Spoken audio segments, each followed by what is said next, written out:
barf. Maybe both. Maybe it's part of the same feeling. I'm Jewish, it's hard to tell. Pretty much everything makes me want to throw up all the time. How are you? A lot of empty seats. And goodbye. And I'm so glad that you waited to see my vibe before. Exactly perfect. This is my nice hoodie too. This is the nicest hoodie that I've put on for you. You people. No, I'm good. I'm actually really good. I'm going through a breakup. Anyone else? Yeah? Excellent. Good. Well, much like yourself, I don't want to be a bummer about it. I don't want to be sad about it. It's actually fine. We're at the stage of the breakup where we're back together. So I wrote that a while ago. I wrote that. I just wanted a UTI to remember him by, and now I really gotta go all the time. It's almost like I'm still with him. I just always gotta go. He was older. He's dead. I just killed him. I brought him back. He's fine now. It's a power I have. Usually dies and comes back 5 times per set. But I'm 30. He was 40. That's fine. I think that's good. I like 40. I don't mind that. I've always liked 40 ever since I was small. I ran out of hot dad. It's my, welcome back. Talking about old men.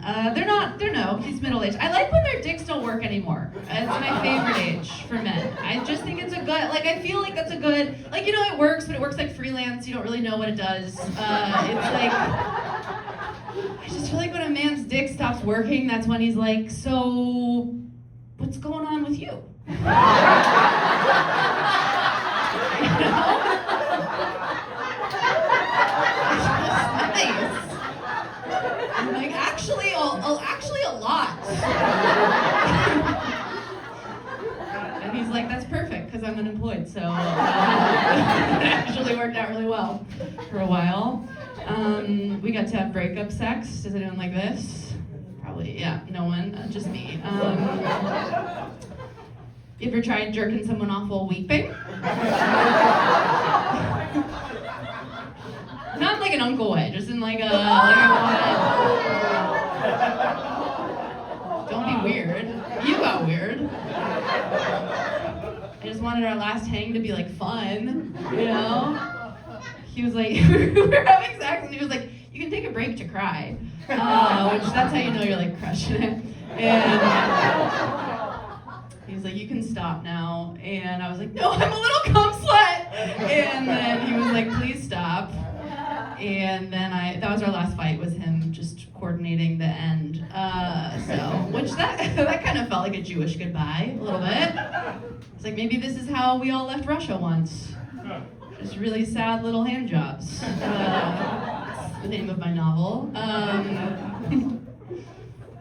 Anyway, no, everything's fine. I tend to date men. I do have 2 moms. They're gay. One of them's gay. The other one's just really easygoing.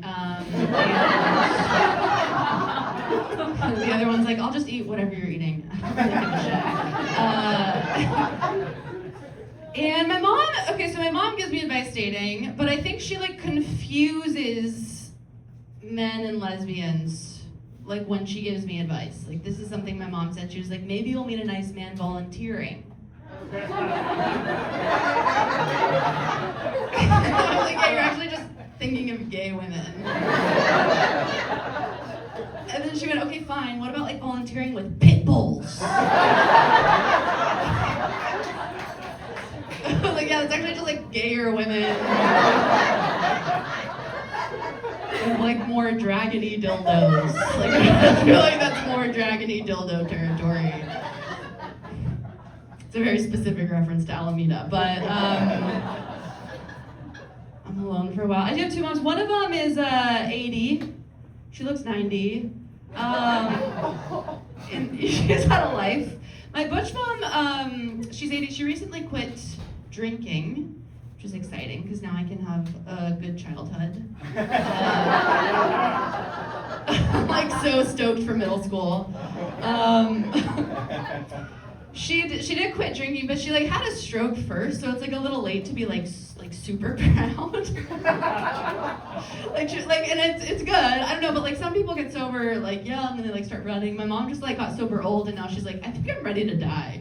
And she had a stroke. I used to think people couldn't change, and then my mom like had a stroke. I'm like, people are who they are. You can't fix them. You can't change them. You gotta leave them alone. But then my mom had a stroke, and now I'm like, I don't know. You for sure used to talk faster. So maybe you can fix people if you just love them real hard. That's my positive message for the Lost Church. For my positive message for stroke victims, and it's a good one. In case none of you heard, the reviews are in. She wasn't a victim, she did it. At a certain point. Okay, we're on good terms. We have to be, because she's on her way out. I am very close to my family. There's a lot of them. It takes me like a year to see them all, but I'm very close, because I don't have a lot of money, so we stay connected. But I've been going to bars. I go to bars with Tony, and we went to a bar together, and I was like, can my mom get a virgin margarita? That's what she likes now. And the bartender was like, oh, we don't call them virgins here. That's bad for women. And I was like, okay, what do you call them? Like loser cuck margaritas? I just want to waste our money. And he was like, no, we call them maiden margaritas, which is so much creepier. He's like, yeah, they're little girls, but they're fucking, so he fixed it. He's the new MLK. I do like bars. I like to find out what projects men are working on. That's usually what you find out. And I live in Brooklyn now. I met a man in a bar. He was like, I'm writing a book. And I was like, I'm good. You know, like a bear. I like got big. And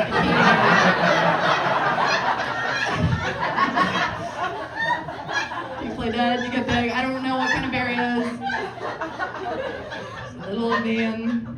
And he was like, no, you should ask me about it. And I didn't, but he told me. And this is true. Like, I wish I wasn't telling you this, but it's just what happened. He's working on the biography of Anne Frank. Yeah, I don't know how that takes you more than 2 hours to write. I feel like you go through the diary, you find all the I's, and you turn them into she's, and you like write like the biography of Anne Frank. I feel like it's really fast. But he's like, no, it's taken him years. It's taken him 6 years. He's like, it's a big project. It's gonna be the male perspective on Anne Frank. Pretty stoked. She's gonna have huge tits in it. And a cool gun. And keep an eye out. I don't know if you know who Anne Frank is. She invented the diary. She's killed for it. No, she like died in Auschwitz. It's like it's an important book historically, but like you can tell a kid wrote it. But he.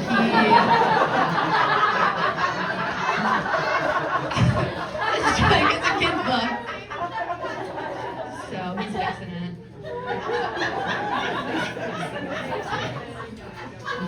Anyway. I don't think I want to procreate. I have an idea. I wanted to get an IUD. She was like, when was the last time you had unprotected sex? And I was like, yesterday. That's how I remembered to be here. And like, I'm not coming here in theory.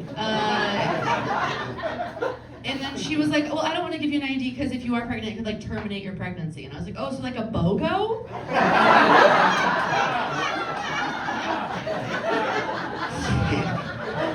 She's like, no, I don't want to give you one. But she was British, so she said it all like cunty. She was like, pit, pit, bad luck. And then I cried, and then she gave me one.